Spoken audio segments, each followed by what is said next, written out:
Hello, friends. Welcome back to our new episode, our very second episode of Great Minds. So we just really appreciate you all watching. And of course, here we have Dr. Crystal and Dr. Sudha, two amazing people here to talk about mental health and diversity and inclusion.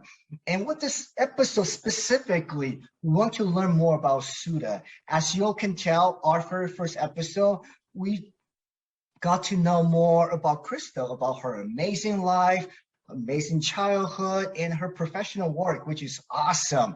And so for this episode, we are going to learn more about Sudha. Of course, she has amazing, wonderful stories that she's about to share with us. So before I officially start the whole interview process, I'm going to check in with Crystal. How's the flooding going in New Jersey? Very, very lucky. We didn't have any damage, but I did, witness quite a few interesting phenomena that I'd never seen in Jersey before. The parking lot across from us was almost completely flooded, so we got woken up at 2 a.m. by all the cars going off. So that was an interesting thing to see, and just, emergency services were everywhere. There were huge puddles just in random spots, but thankfully we made out okay, didn't lose power or anything like that. I just, I hope everyone who was affected, hope they made it out with their lives and all their loved ones and at least, prized possessions. Yes, awesome. Yeah, I'm just so happy that you and your partner are safe. Like everything is good. So before I continue, I want to just share something really fast that I think that the reason that we want to interview Sudha is because I just found it interesting that both of you grew up what I call on the opposite side of pond. One grew up, Crystal, you grew up in Brooklyn. Sudha, you grew up in New Jersey.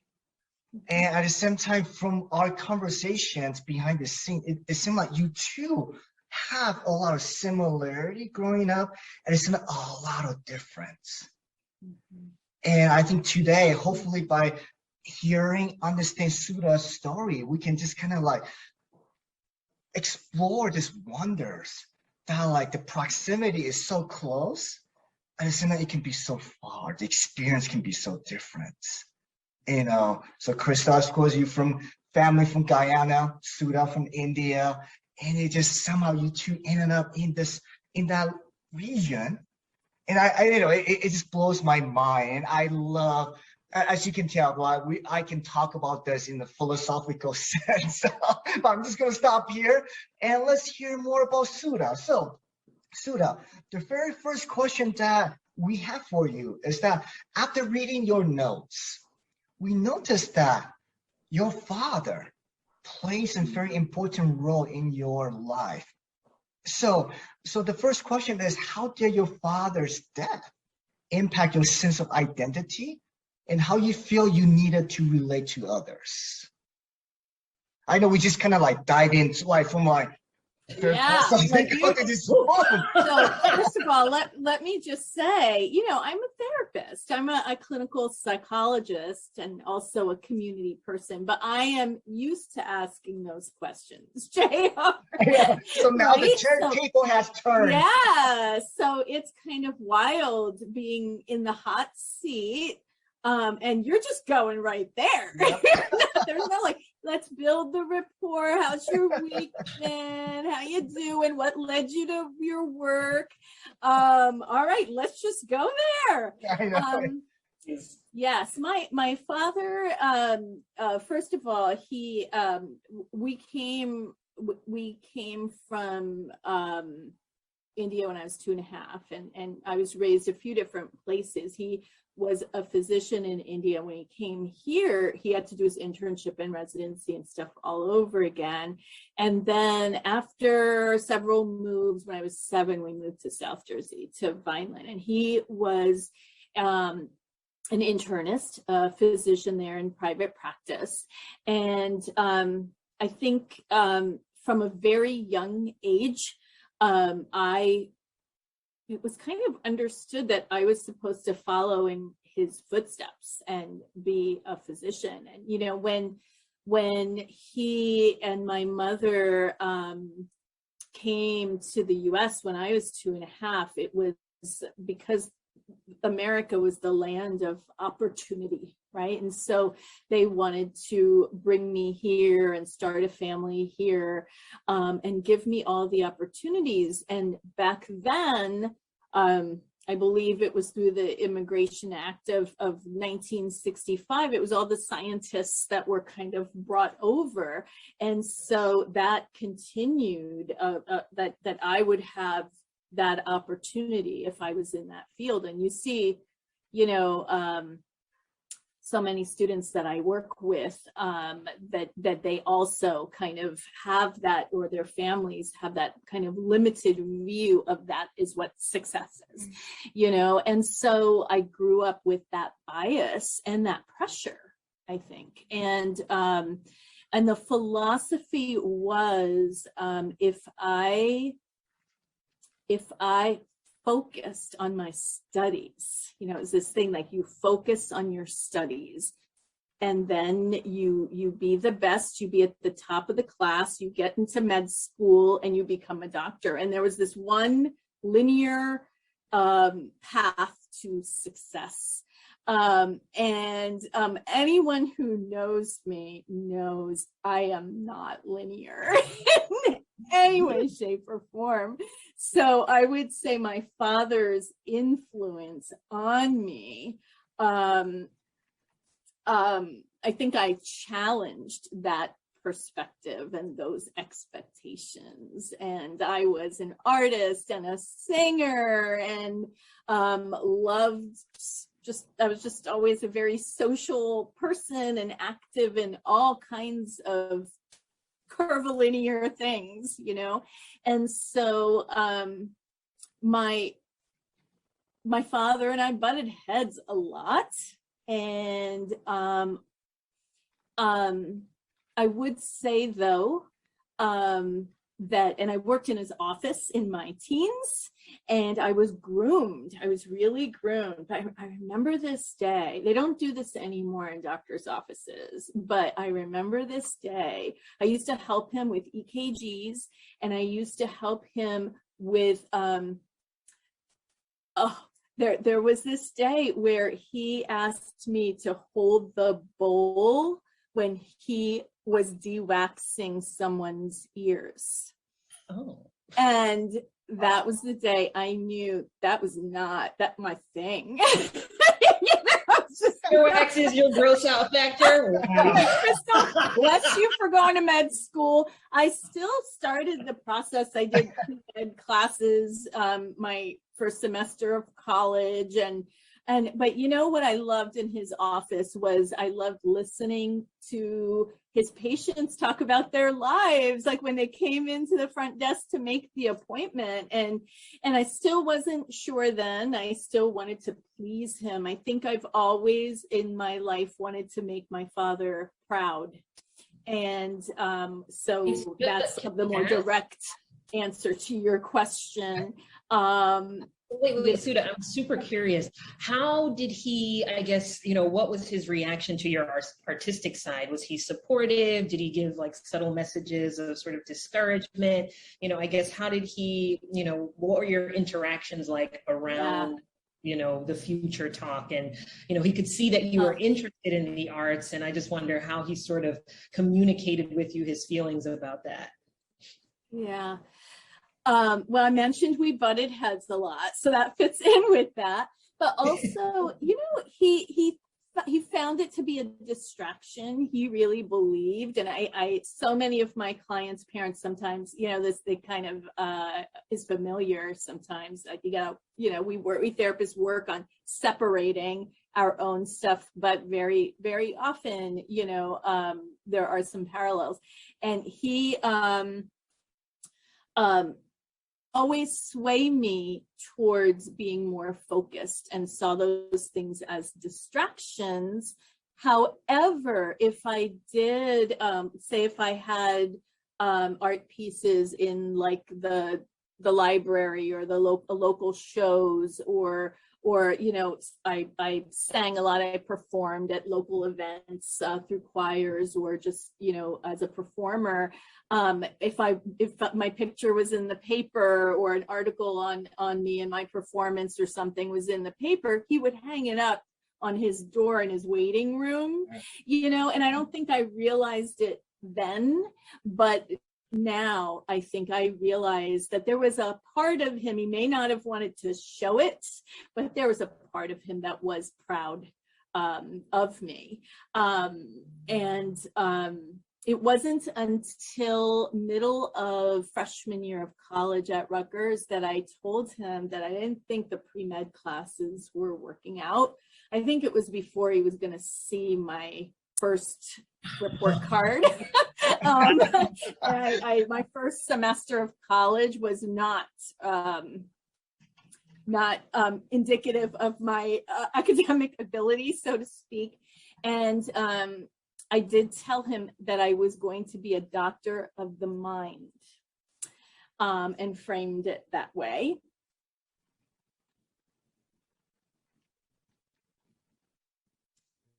All right. I don't know. It was like, that was okay. So Sudha, sorry, I'm gonna cut you off a little bit. So I would not have to make so much money. Oh, I'm sorry. There was a disconnect in the service? Yeah, you froze a little bit. Can you for a just go moment? back I hope it to, wasn't. it was just only a couple of seconds, but I think we missed the part that you told your father that you don't want to be a doctor, but you want to be a doctor of mind, and a doctor of the mind. Yeah. And, he seemed to adjust okay with that. I think there was always this, I think parents especially immigrant parents, he wanted me to have security. Security was such a big thing. And I think he did worry that as a psychologist, I may not have that, security. But, he took the high road. And, I have buttons around that. I sometimes feel I'm not a real doctor. He used to kind of make. How did he feel about mental health? How did your parents feel about mental health concerns? It was not a thing. Like, it just was not a thing, which you see still, right? And I do a lot of work in decreasing mental health stigma and educating a lot of immigrant communities and just generally communities of color, and it definitely was not seen as the path to opportunity as they had wanted for me. Can I kind of like circle back a little bit, and it's okay with you, that can you please talk a little bit more about your father? For example, that like he thinks that arts and music were distraction for you. At the same time, he would hang your pictures, your arts in the room. So that's this example, this story sounds so familiar with a lot of Asian fathers. This is what we call tough love. Like, my father never ever told me I love you. Never. It just can you kind of like address that little, kind of expand on that a little bit based on your experience, and maybe kind of like what you have seen working with other Asian American students? Well, I think that there is this mentality that I see in Asian parents of, first of all, if you praise something, so say if he praised the arts, that would be encouraging me more, and then the fear would be then taking me away in the wrong direction. And instead there is this, like, I don't know, I often felt that like nothing was enough. Like, if I got a 98, what happened to the other 2 points? If I got a B, all A's and a B, what happened in that one class? I was like a low 90s person, and so there was always this mentality of never being enough. And unfortunately, and to this day, I have issues. We all have issues, and buttons that get pressed. And to this day, I work with many of my clients on issues of not being enough. Right. And so I think that there's that piece, and there's also the piece of, I think in a lot of Asian cultures and Crystal, in Caribbean cultures, I've seen this a lot too, of like a parenting style that does not really include praise, so it is a bit more of, you mentioned a tough love or a strict or disciplined kind of mentality, and I think the philosophy, and in working with parents and families, what I hear from them is the philosophy of, but if you praise, then they won't be motivated to work harder. So it's like parenting through criticism, and then of course, my generation, my children, it was all about like token economies and positive, unconditional positive regard and positive reinforcement and just praise for everything, and I see it, you see it, praising like everything, brushing it, good job brushing your teeth. Oh, that was so good, manners at the time. And like that other generation or that other perspective would be like, you're gonna reward her for like what she's supposed to do. Like what is, and so I didn't really get that. I think my dad had that tough love kind of approach, and I think I always, and to this day that's internalized, because he passed away after my freshman year of college, so the August before my sophomore year.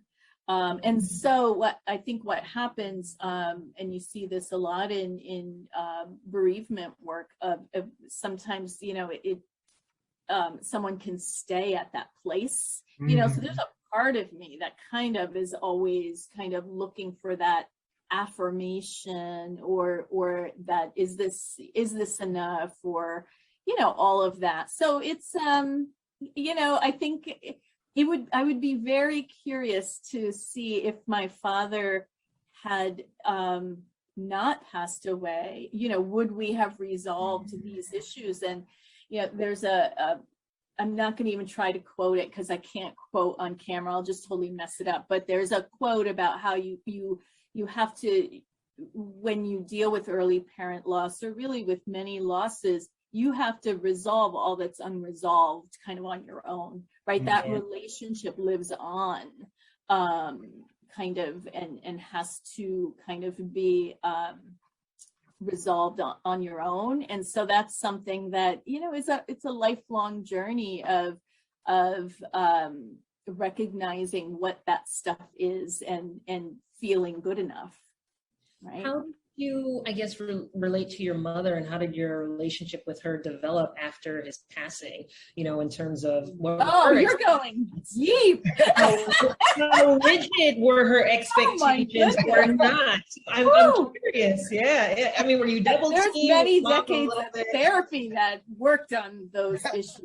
But I'm proud of it. All of you out there listening with that mental health stigma, it's a healthy thing to do, that we all have issues and family stuff and relationship stuff, and take care of your business so that you can then just be free of all of that and better help others, I would say. My mother, and I actually was going to, you read my mind, because at Great Minds, because I was about to go there, that my father had that style of parenting, but my mother, who was also a very accomplished person in her own right, she had a master's from India, but she chose to raise us. I had two little brothers, and so she was a stay-home mom till my brothers were in their teens, I would say. And, but my mother, I will say, talk about unconditional positive regard. You know, I would say that my mother just was proud of me. I'm going to start crying. She was just proud of me. It was beyond accomplishments, you know. So I hear actually from many of, I'm going to start talking about clients now, so I can be articulate.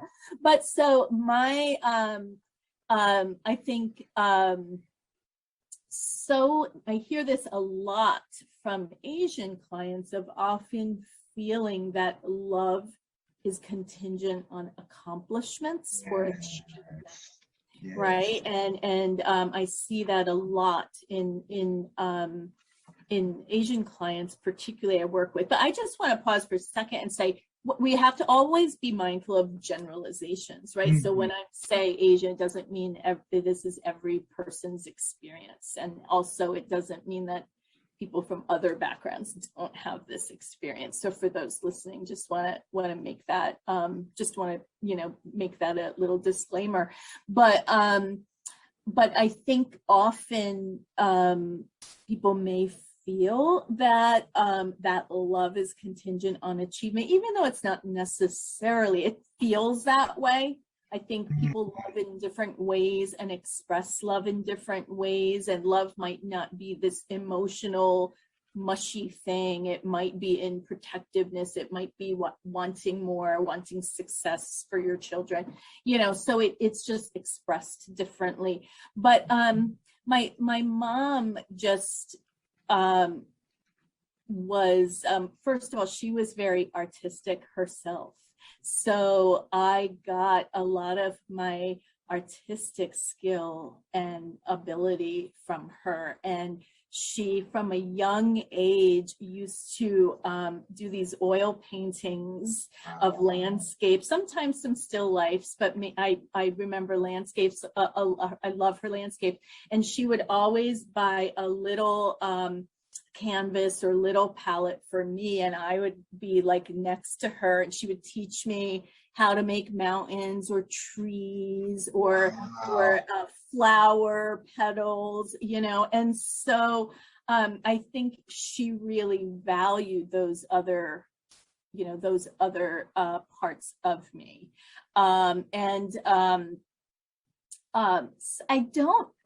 don't even recall conversations of like looking at my report card or my grades. I don't even recall it being a thing, you know, or a point of even conversation. You know, I kind of didn't need that. I was very self-motivated and driven, you know, but my low A's or my A's and 1 or 2 B's was definitely not something that required any concern or anything, you know. So that's my mom, you know, my mom was just, and still is, she's just a very inspirational person to me, as was my grandmother, my nanny, actually. Yeah. Wow. Oh, so much here. I mean, I know this is going very different than your interview, Crystal. Okay, well, let me actually bring it to one question that we did talk about with my interview. And I mean, with your experience, you know, you were born in India and then you came here. And so I'm wondering from your, you know, what are some of the earliest messages or earliest, you know, discussions you remember around race? And just how your parents, how you experienced it. I mean, you know, we're in another country, coming to this country at a young age and growing up, you know, navigating the two cultures, I'm sure. And then with race, of course, there's that spin of immigrants. So much. So if you can like combine that, that would be awesome too. Oh, okay, let's see. First of all, let me say, and I do this, I run a group called Connecting Across Cultures, and it's a group for students. It used to be first for international students. We've opened it up now to anyone interested in talking about culture and our multiple intersecting identities.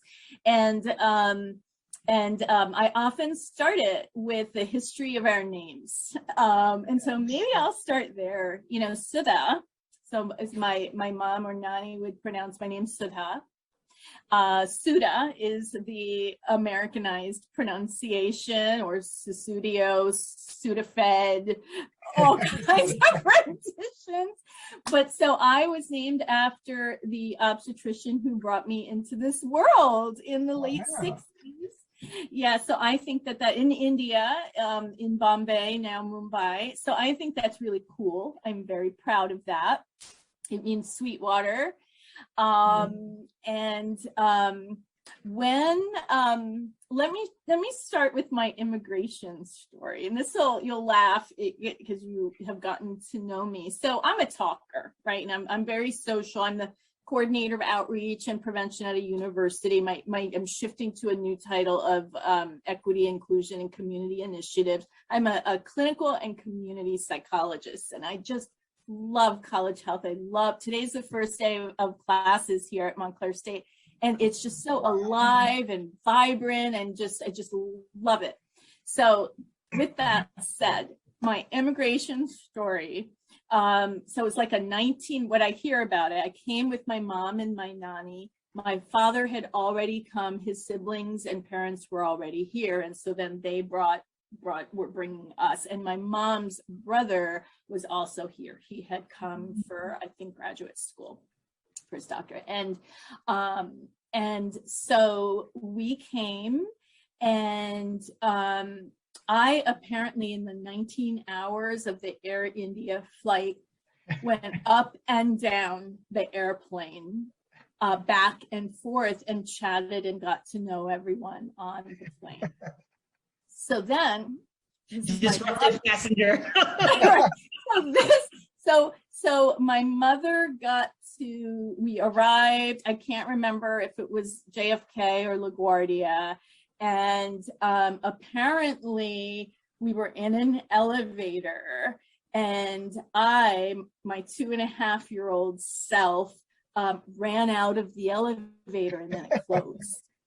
And you can imagine my mom and grandmom in this new country in New York, with their toddler running out of the elevator. Well, apparently one of the families that I had befriended on the plane saw it happen. They were on the floor and saw me run out of the elevator. And so they got me, and they waited there for me until my mom came to get me. Wow. So that is my immigration story. So relationships can save you, you know? So that was kind of my introduction to the US. And I haven't stopped talking and connecting since. But I will say that I very much identify as both Indian and American. I very much identify as bicultural, and that has been a fluid process in my life.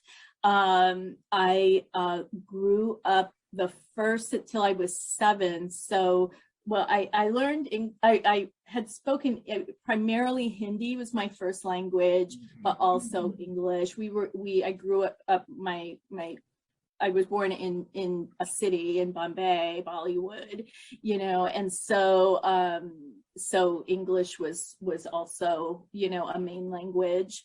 But I would say Sesame Street, Mr. Rogers, and Electric Company were my main kind of my shows, my first years, and why I think I was, you know, a very quick reader from, you know, early age, and just, you know, didn't have any cultural conflict issues at that young age, you know, but I grew up socially. I guess I'll just like go right there. You know, I grew up with a lot of bullying, and often feeling like I didn't belong, often feeling like an outsider. when I was 7, we moved to South Jersey to a more rural town where I was in a part of town where I was the only child of color in my neighborhood. And it was a community where they had gone to the same local school, like that was mainly for that part of town. And they had been at the same school since pre-K, and I came in 3rd grade and I only went up to 3rd grade. So it was a community of kids that already were very close. So in 3rd grade, I remember feeling like I didn't really fit, you know, and I would say for several years, that school and a few other elementary schools, I was really picked on in the neighborhood, at the bus stop, on the bus. And I think people didn't really know India was a country, so they thought that I was American Indian. So often I remember I would run home because kids wanted me to do a rain dance, and, you know, it really wasn't, you know, and back then I remember, like, you know, or through my life, like, you know, I didn't understand racism. I didn't understand so many things, right? Systemic racism, critical race theory. I mean, there's so much when you go back that was going on there. Like they didn't. I remember saying they don't even know that I'm Indian, or they don't know India as a country. But also, and I'm not Native American. I'm not American Indian. Of course, now I'm like, well, what if I was? Like they, you know, they were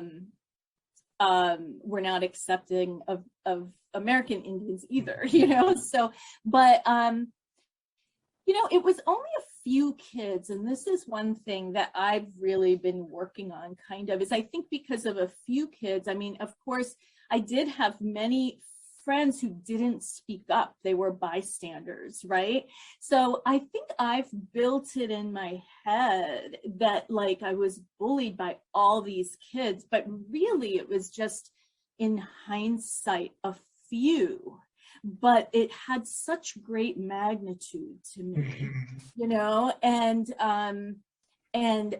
But I'm very aware of, and in the work I do also, that those bystanders or the aides at recess at school, like how much of a difference they could have made, you know, but no one really would speak up.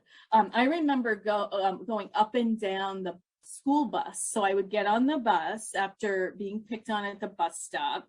And then I remember going up and down the bus. You remember that scene of Forrest Gump where Forrest Gump goes up and down? That scene was very triggering for me, because that was my life those first few years, where no one would let me sit next to them on the bus. And I'd get all the way to the back. And I remember inside, I let me just say for a moment, as a psychologist sharing this, I feel like, oh my gosh, I haven't shared this personal stuff, you know, but I remember going to the back of the bus, and like every time I'd be like, oh, let me sit with you, let me sit with you.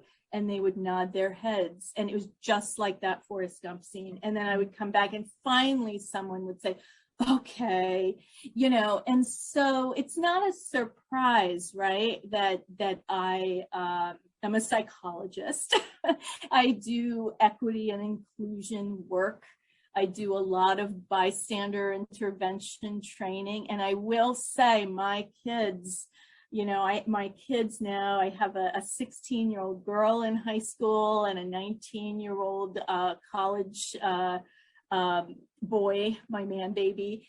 And, you know, I raised them in a very inclusive community, and you know, they were the kids who invited the new kid to sit with them at lunch. You know, they were the kids who, you know, I would get an email that, you know, so-and-so, you know, was bullied, or someone said something, and your child spoke up, or your child, you know, defended them or advocated for them. And so, So actually someone acknowledging what they did, not just the action, but like they got an acknowledgement from an adult. Yeah, it's really, and as in therapy, just when I think about it, I didn't, it's strange. It sounds like it's like so obvious my kids doing these things is like related to my experience growing up.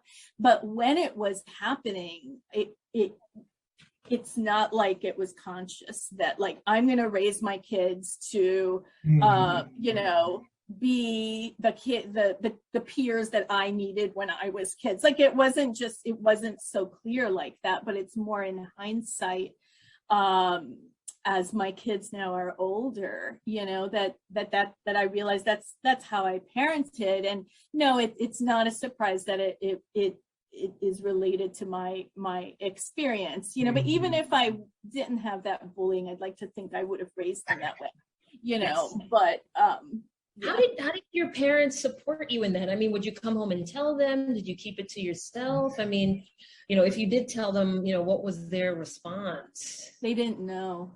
They didn't know. They had their own stresses and challenges, I remember, so my parents had strong, even though they were very fluent in English and they would probably argue they spoke more accurate English, not American English. But I remember thinking about their immigration experiences. So the neighborhood that I mentioned, oh my gosh, my father, so they had their own issues with their accents, was what I was going to say. So I remember my father would have to repeat himself over and over again on the phone with nurses, and frustrations around that. With my mom, I remember around the time that McDonald's and Burger King drive-thrus came out. I remember that they could not understand her and the drive-thrus, and then I would have to kind of say it, so they had their own experiences of, or even just our names, like Wadhwani with the D and the H, and then I have the D and the H in the first name. Like it was constantly, having to kind of correct people or pronounce it over and over again.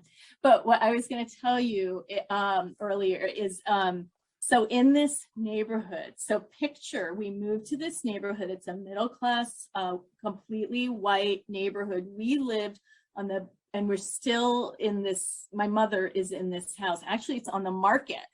We're selling my childhood home. It's so weird that I'm talking about this. It's all like come together.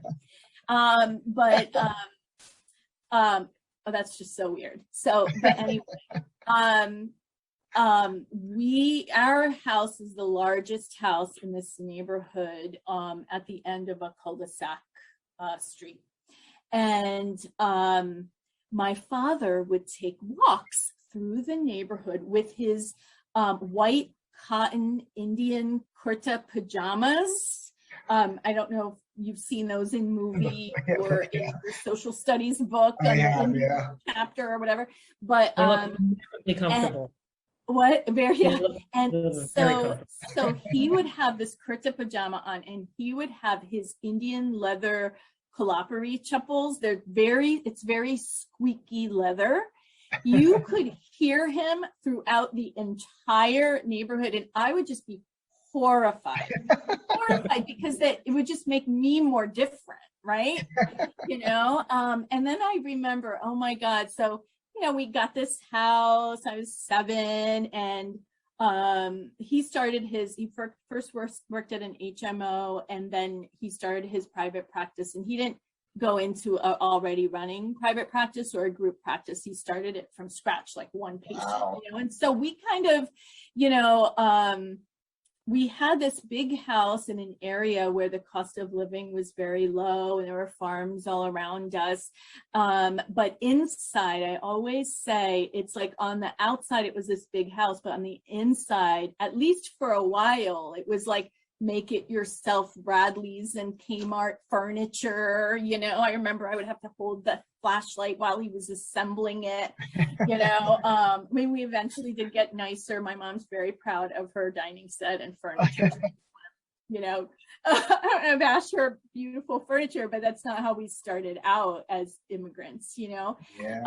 But my father got the lawnmower. We had the lawn, and he would be out there, the lawnmower, and he was not like your like white American lawn mowing dads, you know. He had like his white shirt and slacks from his suit when he was mowing the lawn, you know. And it's like, this was not his, like, you know, his lane, you know. And then I remember it would be hot, and so I remember then he started wearing a short sleeve work shirt, button shirt.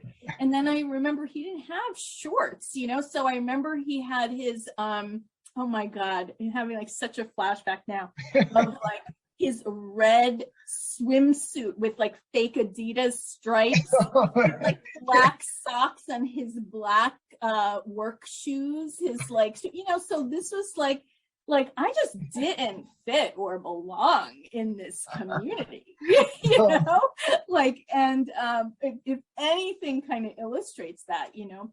But I will say, when the schools merged from the different parts of town into the middle school and then the high school, I found my counterparts. I was always the only South Asian, but I found my other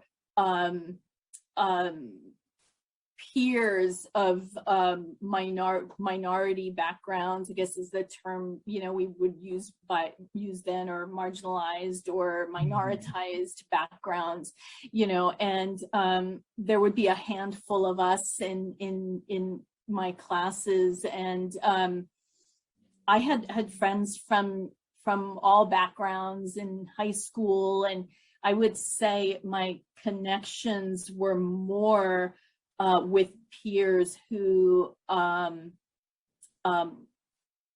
other similarities to myself. So I was a choir geek, I was an art geek, you know, and so a lot of my friends kind of shared those interests. And I think, although I will say, I think I, at a young age, learned I had to whiten to be accepted. I will say that, back to your question in terms of understanding of race or whatnot. There was, at some level, I knew, I didn't have the words for it. Again, I didn't understand, you know, these complex issues, but I knew that a melting pot meant kind of to be white.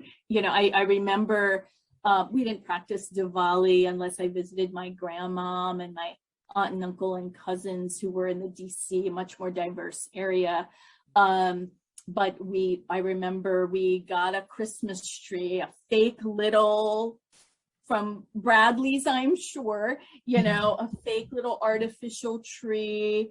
And we had like an ornament. We still have the first ornament that we used, an ornament as our star, you know. And then we got the Easter baskets and did the whole Easter bunny thing. And, you know, we learned to be American, you know. It was, and I think that was like the road to being accepted. I remember being envious of cousins that lived in other places where I think they had more diverse communities. You know, I didn't realize it as much back then, I think, but yeah. So based on my experience, I think you brought up another question that Crystal and I want to kind of ask you and explore, is that, you know, I think it is like me growing up in Los Angeles, California, even when there were a lot of diversity, but there was this pressure from us that we had to be white. We had to be Americanized. What that means is we had to be white.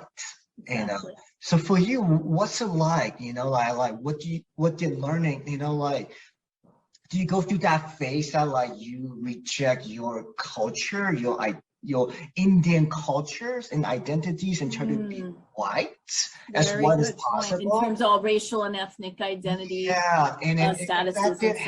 happen, like how do you come around and all that? You know, this is one of my regrets. You know, we have all these regrets in life as we mature, right? I think I blamed my own people for being different. It's like instead of recognizing that it's really that other people were racist, I blamed my people for being different. Like I said about my dad, like it was because he was awkward or wore those clothes. It wasn't because of racism, you know?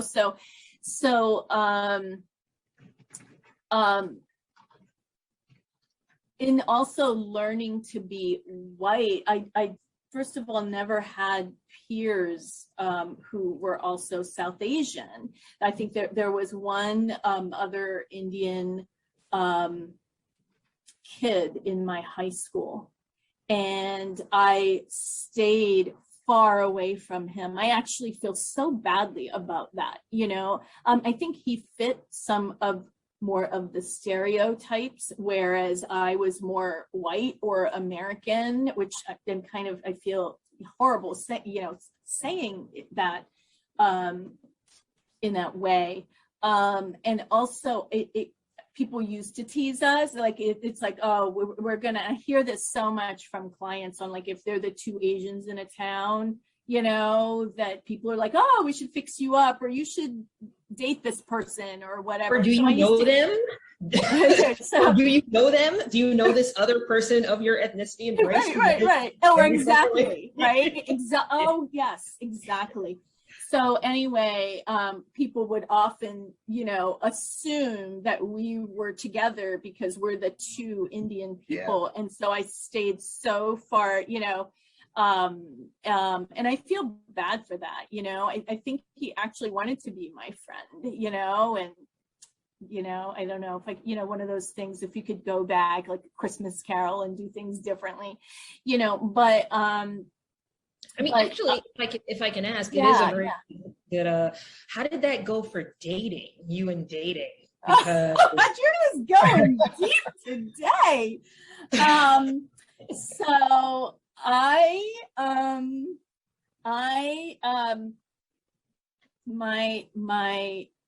I'll answer that, but then I'm going to go back to the other. You can't sidetrack me like that.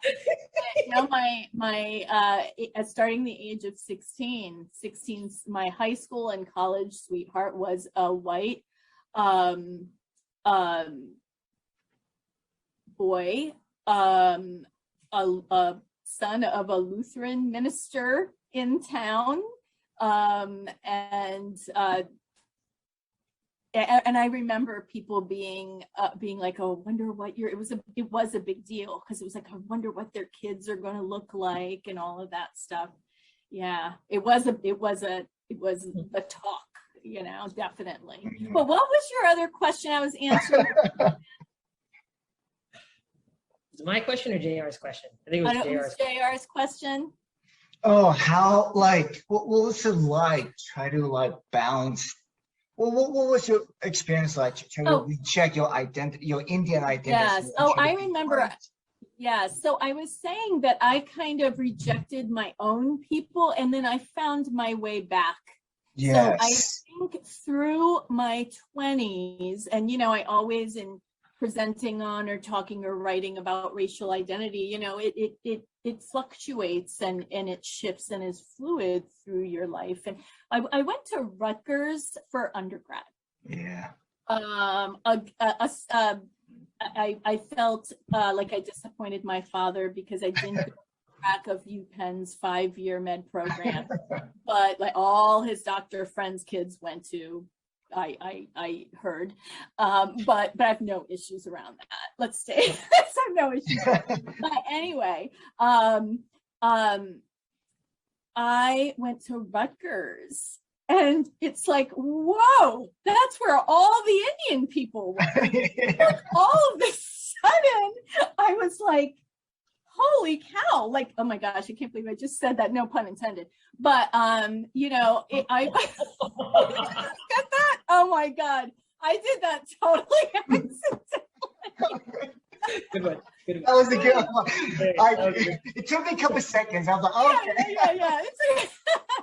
Oh, that is so funny. But anyway, so all of the Indian people were there. And I remember suddenly all of these Indian people I met were like, you know, I want to fix you up with my cousin or my brother. Or I remember a few people wanted me to join the Miss Asia or Miss India Rutgers pageant. So that's a whole area I did not get into. I was Miss Vineland 1987.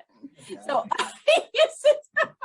but anyway, my whole thing was, why would I do the Miss Asia Rutgers? I would do the Miss Rutgers. Like, why? Or I'm like, you know, or I, you know, I was like, don't stereotype me or segregate me, kind of. And I didn't join any student cultural organizations, Asian or South Asian or Indian, you know, all the different.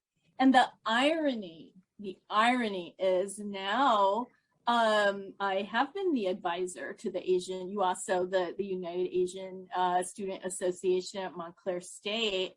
You know, I do a lot of work. I wrote a chapter on South Asian mental health and college students. You know, I do a lot of work in that area. And actually in graduate school, so okay, fast forward. So Rutgers undergrad, so that was where all the Indian people were. But all through those 4 years, I rejected my Indianness. And it wasn't till, actually it was this pivotal day. I was working in the nonprofit community world. I was in my mid-20s, and I remember it was pouring rain, and it was a horrible day. And I used to hate when sometimes people would come up to me randomly in the mall, people who were Indian, and ask if I was Indian. And I used to hate that. I used to hate being like, oh, you know, I think I just had such internalized ethnocentrism, racism, etc., that I've done a lot of work on, you know, since then. But this one day, this Indian man at this gas station had this horrible day, and he was so nice to me. And he was just this nice, friendly man, and was just chatting with me, asked me if I was Indian, And I remember that day. It's so weird. I must have been around 23 or something, 24. And I remember thinking, wow, why? He's such a nice man. Why do I reject Indian people so much? Or they've done nothing to me, you know? And there was this light bulb moment of just embracing that part of me and my identity and my Indian identity. And I think that there was a turning point there, you know, in embracing that part of myself and my full self. And that's a journey through your life. So a lot then, you know, evolved. And then fast forward to graduate school, I worked in the community and community mental health for 6-7 years. And then I got my doctorate, my PsyD at GAZAP at Rutgers at the Graduate School of Applied and Professional Psychology. And I was the only Indian or South Asian person.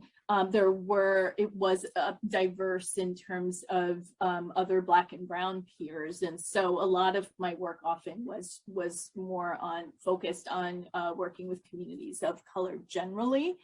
And I would do a lot of work in different communities in New Jersey that were very diverse.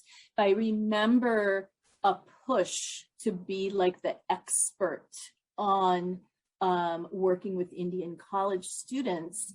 And what I always remember saying was like, I grew up like the only Indian, I might be, I hold the perspective of being raised as like the only in a town, you know, in my own experience that I shared, but the Indian people in this community, and a lot of the students were from the Edison, Island, Little India area.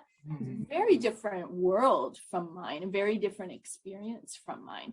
So actually, my dissertation in graduate school was a needs assessment of South Asian college students. And then that then became further research and publications and presentations and things like that. And so here I, you know, from someone who just rejected my identity, it's really been a big part of my academic and scholarly work and professional identity. So, you know, even, you know, now I'm a faculty advisor to the South Asian Mental Health Initiative and Network in the state. You know, I've advised Asian organizations, you know, but I would say more generally speaking, I do a lot of work with students and people of color, you know, BIPOC, college students and community, a lot of social justice work, equity and inclusion work. And it's just fully woven into and embedded and embraced in like my skin. I feel like my air I breathe, everything I do. Is social and racial justice oriented. And I would like to think, coming full circle, you know, that I think all of our traumas and our experiences, they make us who we are. You know, they're part of that journey.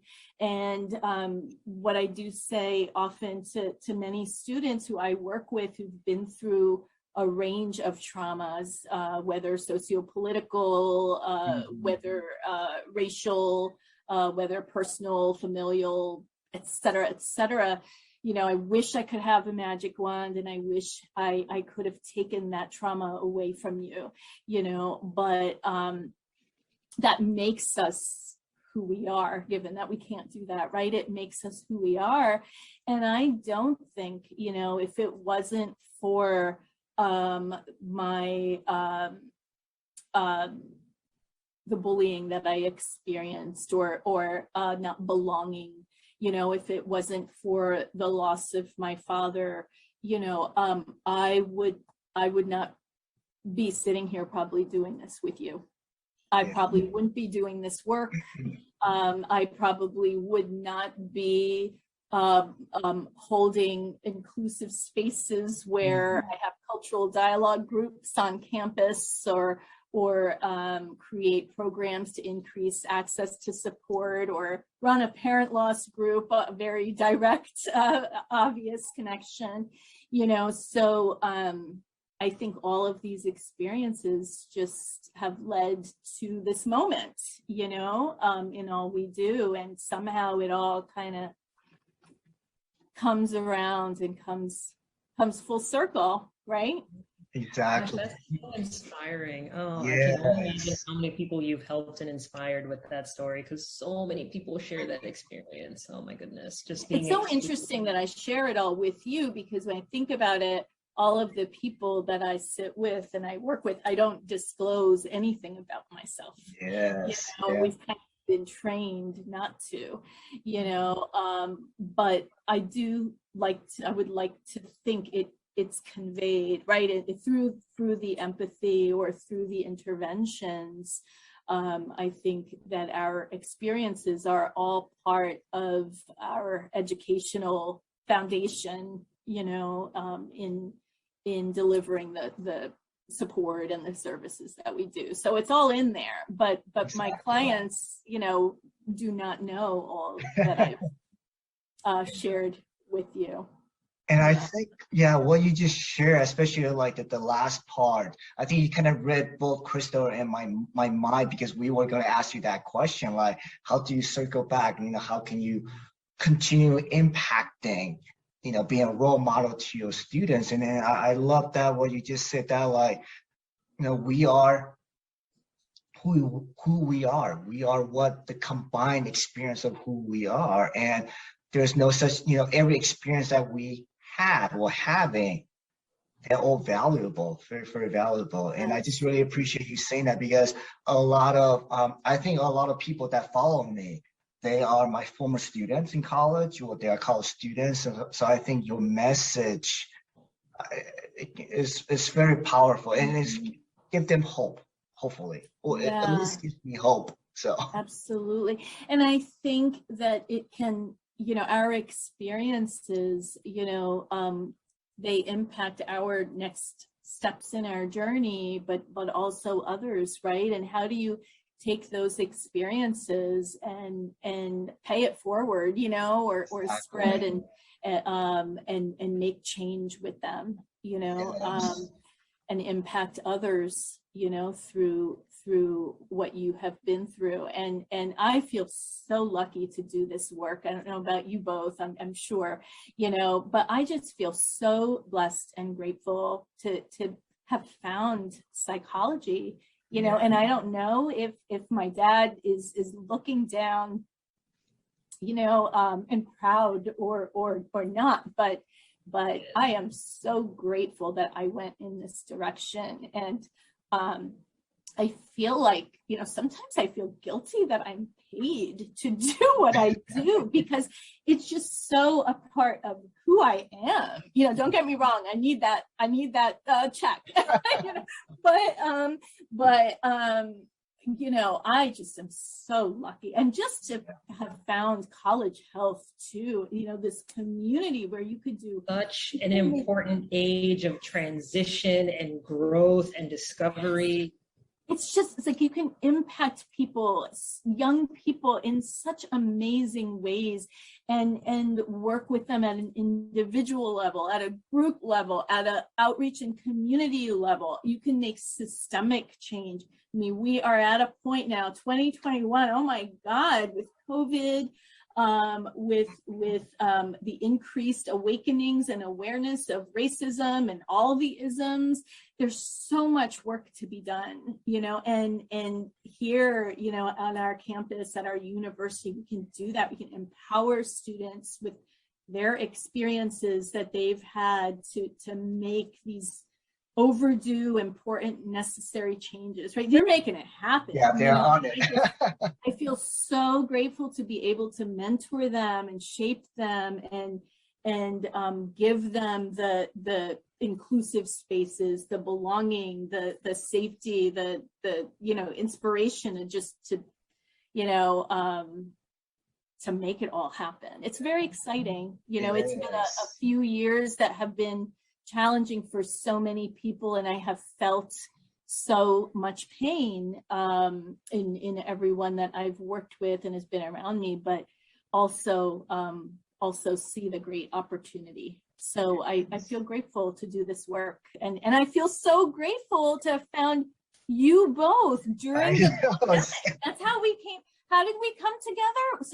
So it was the mantra health mantra webinar. Yes. What was the webinar focused on? College mental health. It was. So there you go. Exactly. Yes. With diverse population. Yeah. And I just feel so grateful to be working with you. I know.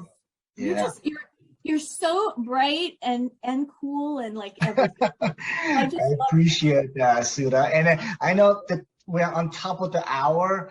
And I just want to, say this, Sudha, thank you so much for sharing not only your insights, your stories, your vulnerability. I know is, at least coming from me, another Asian, even though we are thousands of miles away, and at the same time, like sharing these stories about our parents, that this whole, the pressure to be white, and it can be very intimate, and it can be very vulnerable and hard to talk about. So I just really appreciate, thank you, for being so open to talk about this, your stories. My pleasure. I love working with you both, and I'm really looking forward to our adventures ahead. Yeah. Yes, that was quite a journey you had, Sudha, and it's a perfect example of how you and I had very opposite sort of stories in terms of our upbringing. You know, I was in a very inclusive, diverse environment that sort of, you know, prized individuality, and I think I was sort of sheltered from some of those aspects of racism. And then you had your experience, but here we are in a place where we love what we do, love helping others. We care about these isms and systems and trying to make change, and are very, very like-minded in terms of the personal growth we've had. So true. And we've connected in the middle of this pandemic. Exactly. What is the likelihood?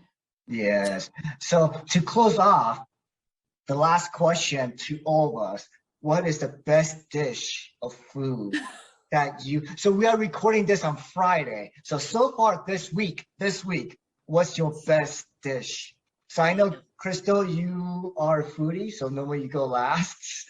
Sudha, you probably are still thinking. So I can go first. So okay. For me is in Mariposa, outside Yosemite, after I hiked that crazy half dome 16 miles, we went to a pizza joint. And maybe we were starving, or maybe the pizza was that really good, that pie was amazing. It was probably the best pizza pie I ever had. I would love to be in California, in Mariposa County, and Yosemite right now. Wow. Yeah. So that was the best dish I had this week. That pie was sausage, mushrooms, green bell pepper, a lot of double cheese. Yeah, that was it. So, all right, Sudha, you next. Okay. Wow. I would say there's a tie. I got a barbecue chicken burrito at Tinga here in town in Montclair, my favorite burrito. And I love the fusion of different cultures in food as well, you know, and so the barbecue sauce and it being a burrito and you know, this Mexican restaurant is a bit more fusion oriented. And also I made tilapia with mixed vegetables, but I always put in, I'm going to say, like, there's a lot of garlic in there. There's adobo in there and curry powder and cumin. And so I get all those seasonings together, and it makes, I kind of cook a bit like my nani cooked, of just, you know, not a clear recipe, but kind of throwing all that in with her influence and a multi-ethnic influence, you could say. So that's my best meal of the week, I would say. Awesome. Crystal? I had Indian food yesterday. So there's a lot of Indian food, right? And it was very delicious, but it's funny, like, just again, how everything just sort of comes together. The dish I ordered was called chicken achari, and it's chicken cooked in this sort of spicy, like, sort of pickled relish. Achar is like a pickle, yes. The reason I got it was because in Caribbean culture, Guyanese, we have something called achar. It's the same thing. Then we use it as a relish on the side of our dishes. It's the same thing, exactly. Wow. It was delicious. It was good. We're soul sisters, you and me. Yes, we are. We are, absolutely. I look forward to getting to know you. Yeah, awesome. Cool. Thank you, Leah. So in the footnote, I will put down those restaurants' name and those dishes names, so our audience can find them. So again, Sudha, sounds great. Thank you so much for sharing your stories, your experiences, and your wisdom. Pleasure. So it was a blast. Yes. Fun. And for those, our audience, our friends, thank you so much for watching us and supporting us. Until next time. So, all right, enjoy. Bye, everyone. Bye.